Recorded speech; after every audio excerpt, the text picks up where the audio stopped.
Good morning, students. How are you all? Fine, very good. I am also fine. I am your Hindi teacher, Nazia teacher from Dr. Besant School. So आज तक हम लोग क्या क्या सीखे हैं? शब्द भेद सीखे हैं, संयुक्ताक्षर द्वित्वाक्षर सीखे हैं व्याकरण में, है ना। काफी कुछ सीख चुके हैं हम व्याकरण से। तो आज हम क्या सीखने वाले हैं? आज हम शब्द भेद से रिलेटेड, मैं आपको पहली क्लास में भी बताई थी कि जब शब्द भेद हो जाए तो एक बार हम रिवीजन करेंगे, है ना। तो आज मैं शब्द भेद में थोड़ा सा रिवीजन करवाऊंगी, ठीक है। तो शब्द भेद में हम रिवीजन कैसे कर सकते हैं?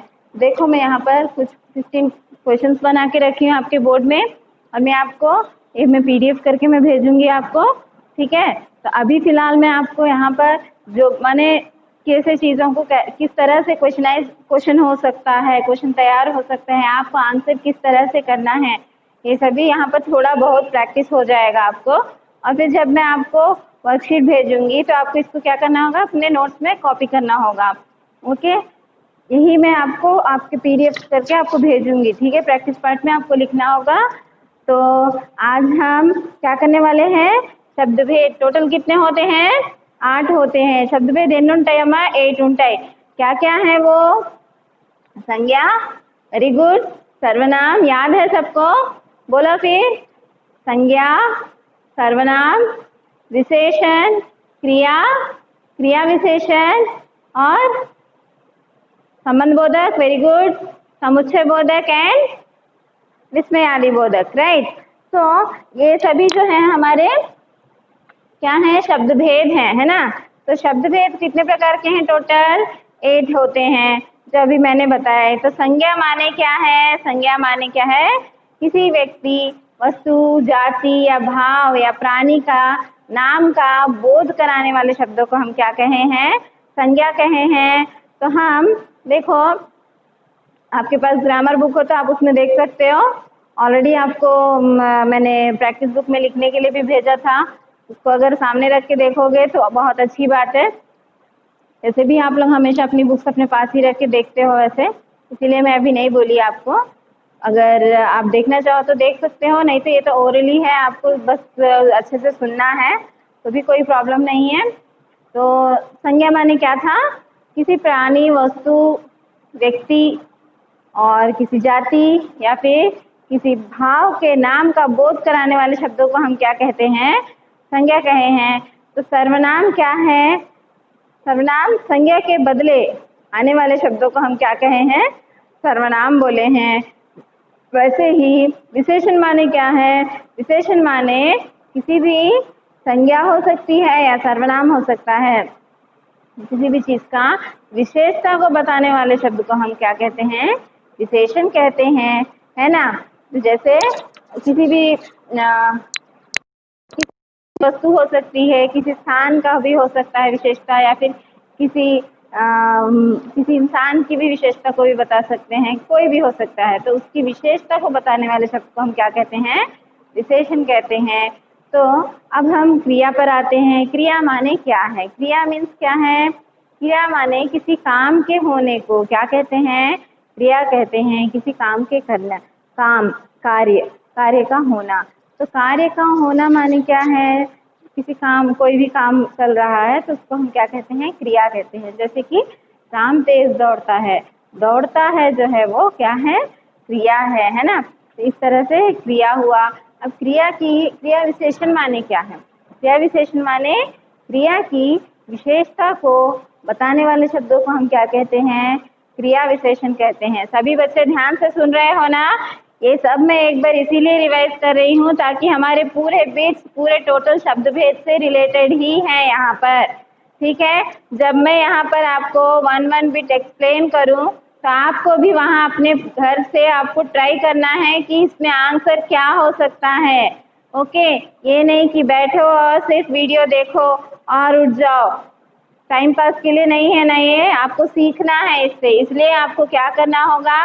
इसके आंसर खुद से भी ट्राई करने हैं। मैं आपको जब ये समझाऊंगी तब मैं आपको ही ये क्वेश्चन करूंगी। अगर आपका आंसर और मेरा आंसर दोनों राइट है, आपका आंसर, मैं जो लिखी हूँ वो आंसर दोनों सेम है, तो आपको कितना दूर तक आपको ये क्लासेस समझ में आए हैं, ये आपको खुद पता चल जाएगा. మీకు మాత్రమే మీకు అర్థమైపోతుంది మీరు ఎంతవరకు నేర్చుకోగలిగారనేది. అందుకని ఈ శబ్ద భేద్ టోటల్ 8 ఉన్నాయి. ఆ 8 రిలేటెడ్ దాని నుంచి నేను ఒక 15 బిట్స్ తయారు చేసి బోర్డు మీద రాశాను. మీరేంటంటే అది మీకు జస్ట్ రివిజన్ కోసం అన్నమాట.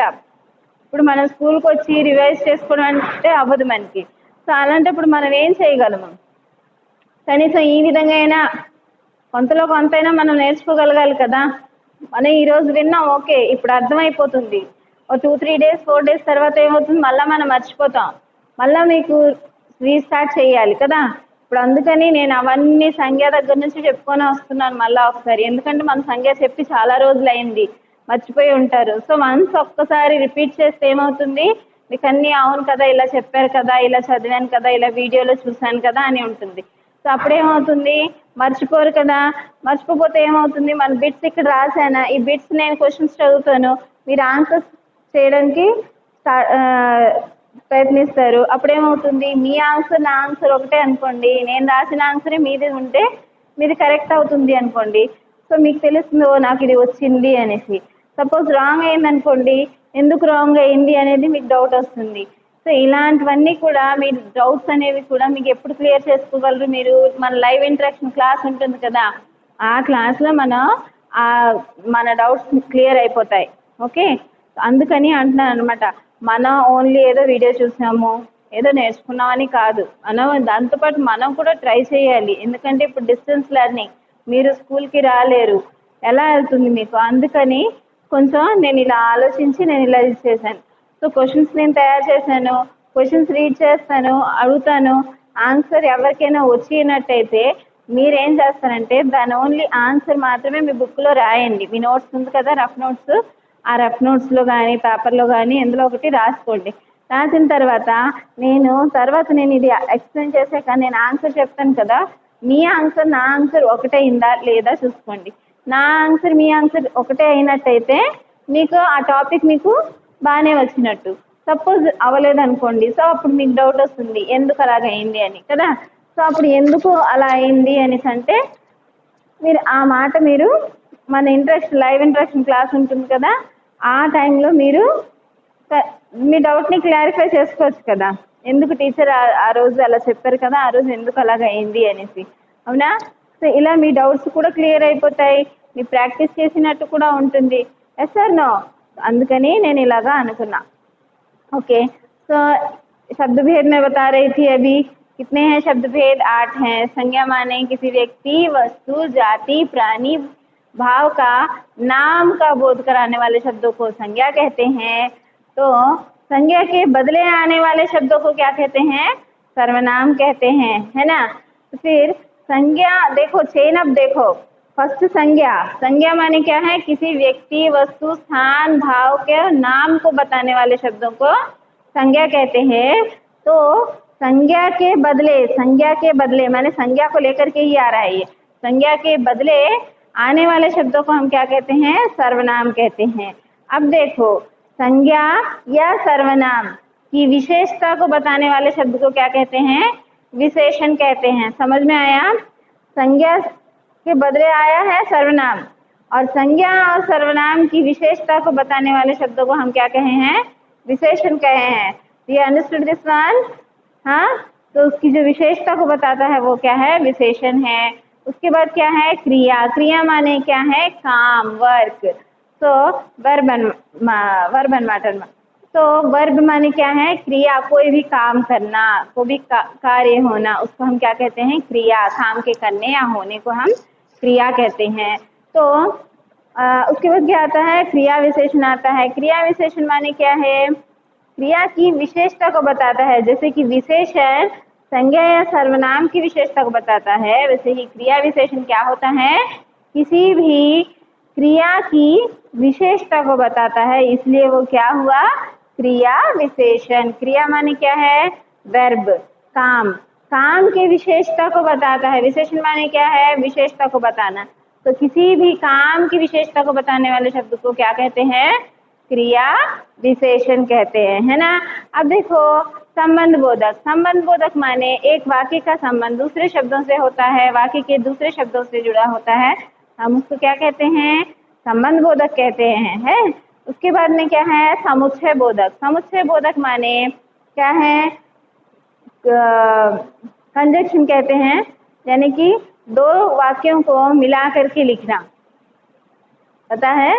जैसे कि यहाँ पर एग्जाम्पल्स दिए हुए हैं, ऑलरेडी आपको क्लास में समझाई थी।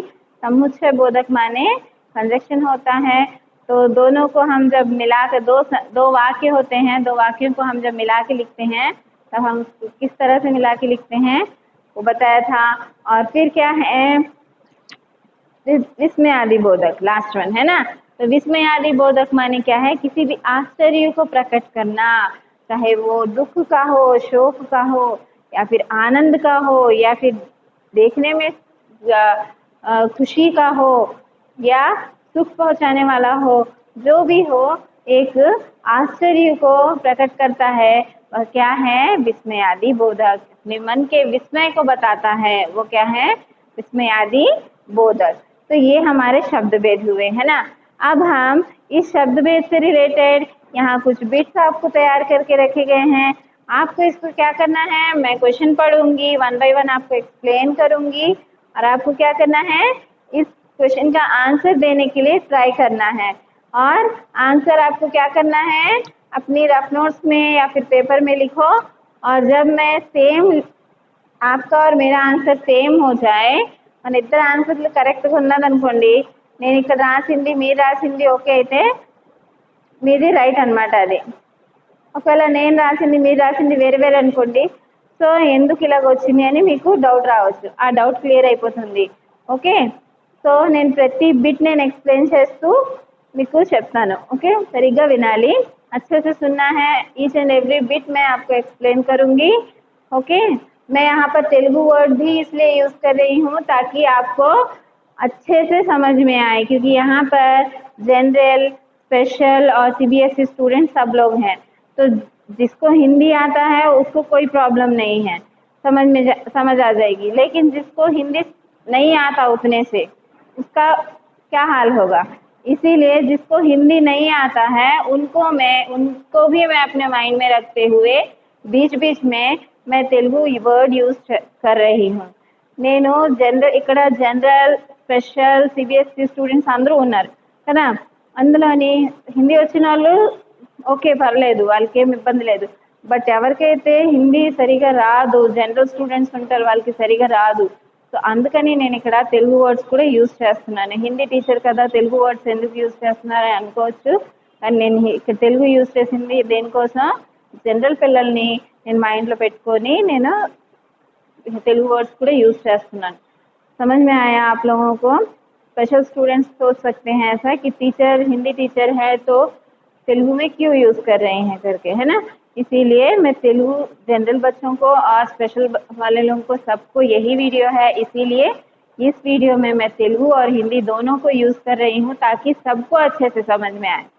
ठीक है, तो सबको अच्छे से समझ में आए इसलिए मैं तेलुगु वर्ड्स यूज करी हूँ.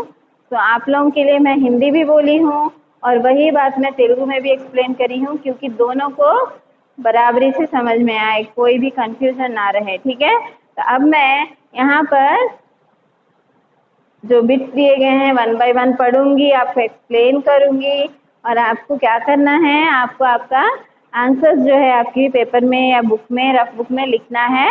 जब मैं इसका पीडीएफ आपको भेजूंगी वर्कशीट का, तो आपको क्या करना होगा? उसको अपने नोट्स में शेयर करना होगा.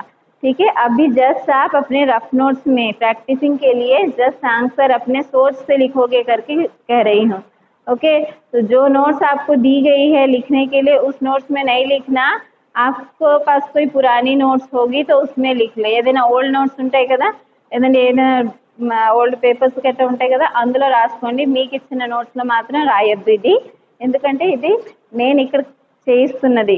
మీకు నేను ఇది పీడిఎఫ్ పంపిస్తాను కదా, అప్పుడు మీరు మీ ఇచ్చిన నోట్స్ ఉంది కదా 1 నోటు, ఆ నోట్స్లో మీరు రాసుకుంటారు. ఓకేనా. సో మీ నోట్స్కి మీరు ఏం చేస్తారు? 2 పార్టీషన్ చేసుకుంటారు.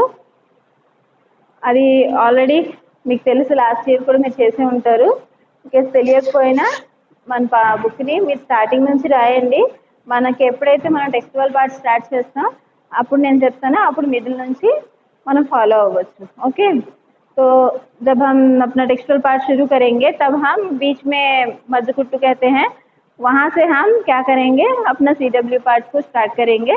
लेकिन फिलहाल तो अभी हम अपना टेक्सचुअल पार्ट यूज़ नहीं करे हैं, इसीलिए तब तक के लिए आपको कहाँ करना है, अपनी नोट्स में ही ये करना है अभी. लेकिन आपको ये सब अपनी नोट्स में नहीं लिखनी है, पुरानी नोट्स में लिखनी है.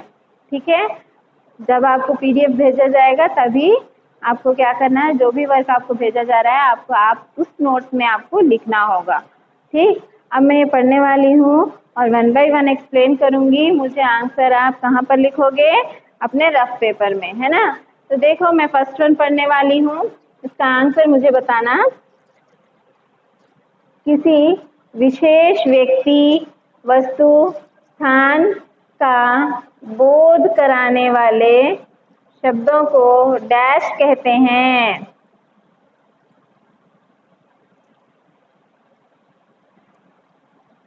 क्या कहते हैं, बताओ, ट्राई करो. किसी व्यक्ति, वस्तु, स्थान, जाति का बोध कराने वाले शब्दों को क्या कहते हैं,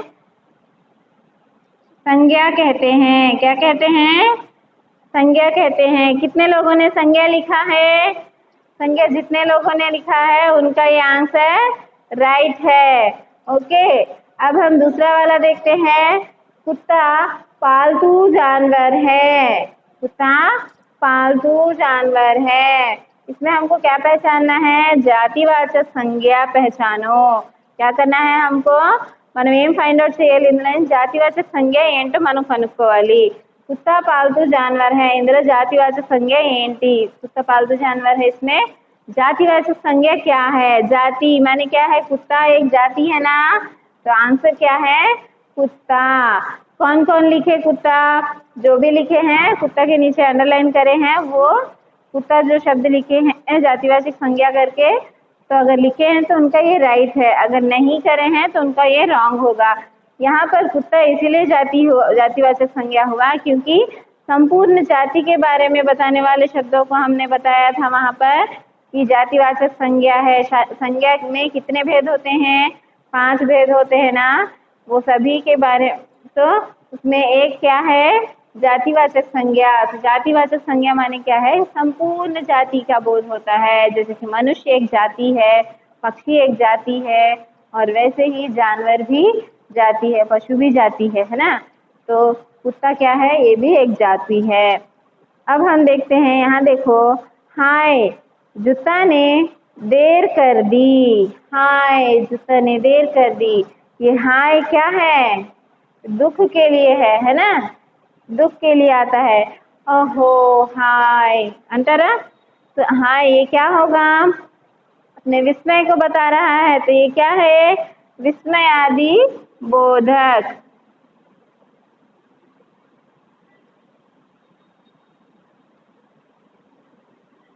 क्या है, विस्मय आदि बोधक. रेखांकित शब्द क्या है, अंडरलाइन दिया हुआ शब्द क्या है, ये विस्मय आदि बोधक है. ओके, अब हम देखो कौन कौन विस्मय आदि बोधक लिखे हैं. यहाँ पर आप लोग लिखे, जो भी लिखे अगर विस्मय आदि बोधक लिखे हैं तो उनका राइट है, और जो नहीं लिखे हैं तो उनका रॉन्ग होगा. क्योंकि हाय जो है, हाय, अरे, हे भगवान, ओहो, वाह, ये सब क्या है, वाह, ये सब क्या है, विस्मय को प्रकट करते हैं.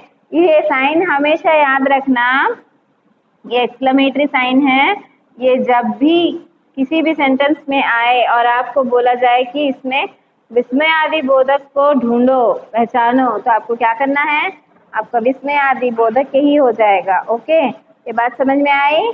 अब देखो यहाँ, चाय पीने की आदत अच्छी नहीं. चाय पीने की आदत अच्छी नहीं, इस शब्द में हमको क्या करना है, संज्ञा कौन सी है, चाय शब्द के नीचे हमने अंडरलाइन किया है, तो चाय संज्ञा के कितने भेद बोली मैं, 5 भेद हैं. क्या क्या है वो बोलो, याद है संज्ञा के भेद, व्यक्तिवाचक, जातिवाचक, भाववाचक, द्रव्यवाचक और लास्ट वन समूह या समुदायवाचक, है ना.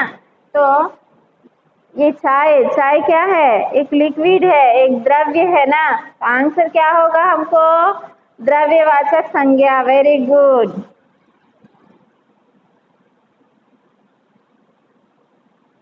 द्रव्यवाचक संज्ञा। ओके, तो इस तरह से आपको एग्जाम्स में बिट्स दिए जा सकते हैं। ओके, तो आपको आंसर कैसे करने होंगे? इस तरह से सोच के आपको करने होंगे। आपको बट्टी नहीं पकड़ना है। आपको इस ऐसे बिट्सों को आप कितने बिट्स याद कर सकते हो ज़्यादा से ज़्यादा, है ना। अगर हम समझ के करेंगे तो हमको थाउजेंड्स ऑफ बिट्स भी दे दो तो हम इजीली हैप्पीली करेंगे, है ना। और अगर हम याद करके करेंगे तो ज़्यादा से ज़्यादा 100, 200, 500, उससे ज़्यादा हम याद कर सकते हैं? नहीं कर सकते। इसीलिए हमें कभी भी कुछ भी चीज़ पढ़ना हो या याद रखना हो तो हमको क्या करना चाहिए? पहले हम उस विषय को अच्छे से समझना चाहिए हमको, ताकि हम कोई सा भी आंसर हमको क्यों न दे दे, हम इजीली हम उसको हैंडल कर सके, है ना। जैसे कि देखो, अभी कोई लेसन सुनते हो तो उस लेसन से रिलेटेड क्वेश्चन आंसर्स रहते हैं। हाँ, अगर अच्छे से कंसंट्रेशन से लेसन को सुनोगे तो आंसर भी कितने आसानी से आपको आ जाएंगे, है ना। कोई आपको ऐसा नहीं बोलता, अभी तो सीसी मॉडल चल रहा है, तो कोई आपको మీకు ఎవరు అనరు, మీకు బుక్లో అలా ఉంది అలాగే రాయాలని ఎవరైనా చెప్తారా? చెప్పరు కదా.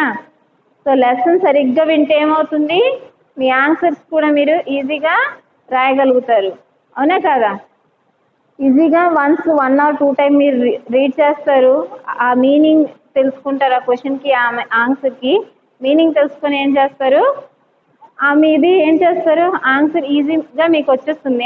ఈ క్వశ్చన్ ఇది, దీని అర్థం ఇది, ఓకే దీని ఆన్సర్ ఇది అవుతుంది, ఇలా రాయొచ్చు అని చెప్పి మీ ఓన్గా రాసిన మిమ్మల్ని ఎవరు అడగరు. ఓకే, మీ మార్క్స్ ఎవరు కట్ చేయడానికి లేదు, ఎందుకంటే మనకి ఇప్పుడు సీసీ మోడల్ కాబట్టి. ఇంతకు ముందు అంటే మన బుక్లో ఎలా ఉందో అలాగే ఉండాలి అలా ఇలా అనేవారు. బట్ ఇప్పుడు ఏంటి, మనకి సీసీ మోడల్ వల్ల మన ఓన్గా మనకి ట్రై చేయడానికి ఛాన్స్ వస్తుంది. So is it good for you और नॉट? अच्छा है ना, सबके लिए अच्छा है. तो देखो, ये था हमारा द्रव्यवाचक संज्ञा है. अब हम देखते हैं पुरुषवाचक सर्वनाम डैश प्रकार के हैं होते हैं. पुरुषवाचक सर्वनाम, सर्वनाम के कितने भेद हैं? 6 भेद है ना. तो उसमें पहला वाला क्या है? पुरुषवाचक सर्वनाम माने क्या था? संज्ञा के बदले आने वाले शब्दों को हम सर्वनाम बोले हैं. तो पुरुषवाचक सर्वनाम कितने प्रकार के होते हैं?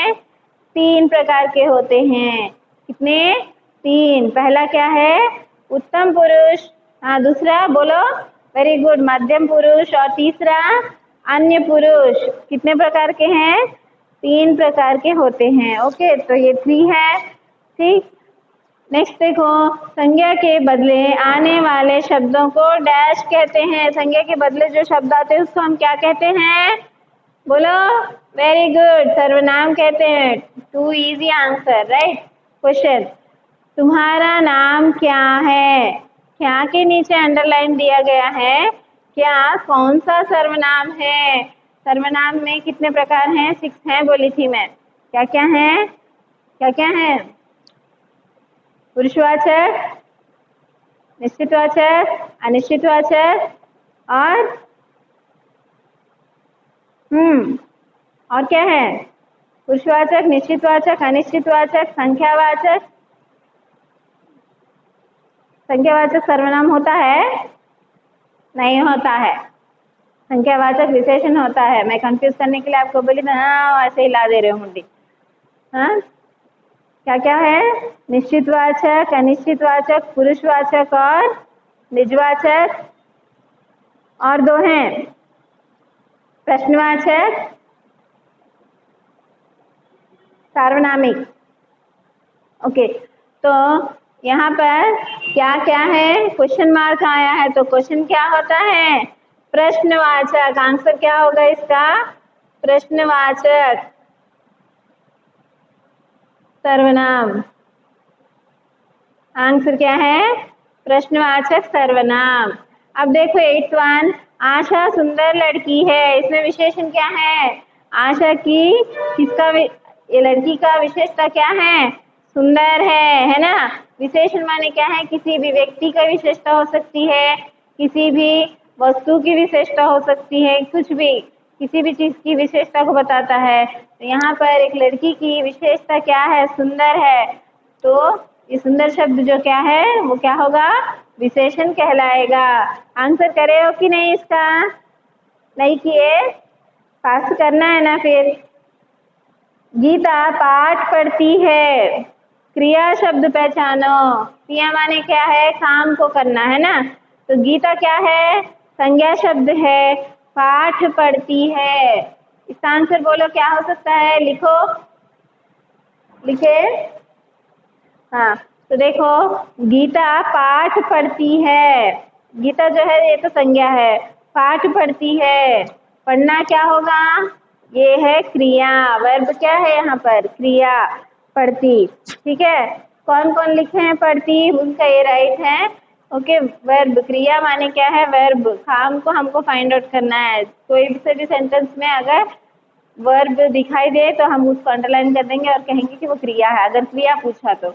और नहीं, इसी सेंटेंस में अगर आपको कहे जाएगा कि क्रिया और संज्ञा क्या है, तो आपको ये क्या करना है? ये क्रिया है और ये जो है ये संज्ञा है। ओके, इस तरह से आपको लिखना होगा। ठीक, पर लेकिन यहाँ पर मैंने सिर्फ आपको क्रिया पूछा था, तो आपकी क्रिया ये है। ओके, जो भी ये लिखे हैं उनका ये राइट है। सकर्मक क्रिया के डैश भेद हैं। सकर्मक क्रिया, क्रिया के कितने भेद हैं? क्रिया दो तरह की होती हैं, एक सकर्मक, दूसरी अकर्मक।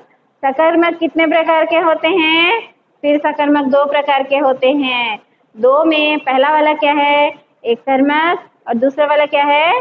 द्विकर्मक। एक कर्मक, द्विकर्मक। ओके, तो हमारे को क्या है यहाँ पर? सकर्मक क्रिया के डैश भेद है। कितने हैं? दो हैं, है ना। रहीम ठंडा पानी पीता है। इसमें विशेषण शब्द क्या है? पानी की विशेषता क्या है? ठंडा है पानी, है ना। आंसर क्या होगा? ठंडा। कौन कौन लिखे हैं? ठंडा। संज्ञा के डैश भेद है। तब से मैं बताई थी कितने भेद है संज्ञा के? बोला, वेरी गुड, 5 भेद हैं। तुम अंदर आओ। क्रिया विशेषण क्या हो सकता है यहाँ पर? आना जो है क्रिया है, तो उसकी विशेषता क्या है? अंदर। वेरी गुड, क्रिया की विशेषता को बताता है वो क्या है? क्रिया विशेषण है। क्रिया आओ है, तो ये क्या है? क्रिया विशेषण है। इसमें क्या क्या दिखाई दे रहे हैं? देखो, तुम जो है ये सर्वनाम, क्रिया विशेषण और ये क्रिया, है ना। अब देखो यहाँ मेज के नीचे बिल्ली है। शब्द भेद पहचानो। के नीचे, के ऊपर, के अंदर, के बाहर, ये सब क्या होगा? क्या होगा? बोलो, संबंध बोधक। मेज और बिल्ली का संबंध कहाँ पर है? के नीचे से है ना। तो यहाँ देखो लास्ट वन, वह बहुत सुशील है इसलिए मुझे पसंद है। इसलिए ये क्या है? कही थी ना मैंने, कंजक्शन। तो सेंटेंस को मिला के लिखने वाले शब्दों को क्या कहते हैं? हाँ, तो इसका आंसर क्या होगा? समुच्चय बोधक। क्या है इसका आंसर? शब्द भेद क्या है? समुच्चय बोधक।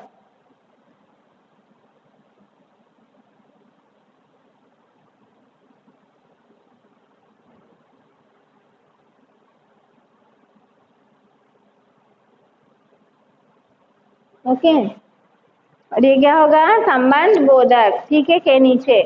ओके, तो ये था हमारा आज का शब्द भेद से रिलेटेड। हम क्या किए हैं? रिवीजन पार्ट किए हैं, शब्द भेद के अभ्यास कार्य करे हैं। अभ्यास कार्य माने क्या है? प्रैक्टिस वर्क करे हैं इसका। ठीक है, तो आपको एग्जाम्स में इस तरह से भी आ सकते हैं। आपको सोच करके, समझ के आपको आंसर करने होंगे। ठीक है, मैं ये सब आपको वर्कशीट में की तरह मैं आपको भेजूंगी, आपकी प्रैक्टिस बुक में आप उसको फेयर कर लेना। फिर हम अपनी नेक्स्ट क्लास में और भी कुछ नए ग्रामर पार्ट सीखेंगे, प्रैक्टिस वर्क करेंगे, इसी तरह अभ्यास करेंगे। तब तक के लिए धन्यवाद।